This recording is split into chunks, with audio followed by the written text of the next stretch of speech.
Сәлем достар, бүгін өте жеңіл, дәмді әрі тез жасалатын пиццаның рецептісімен бөлісетін боламын.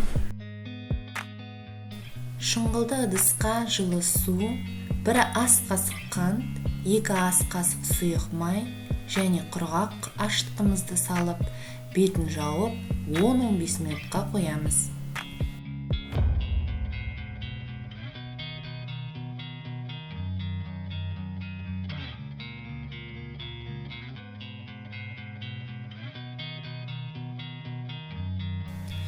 Он 15 минут ішінде ашытқымыз көтерілген, енді оған жұмыртқамызды саламыз және тұзымызды салып араластырамыз.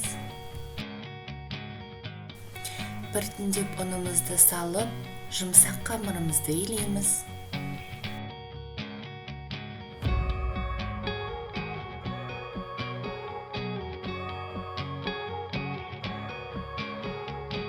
Қамырымызды 1 сағатқа бетін жауып жылы жерге қоямыз.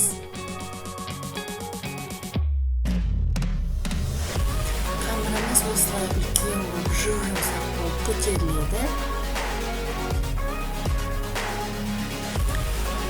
Қамырымызды 2-ге бөліп, оқтауымызбен жұқа қылып, елеп жаямыз.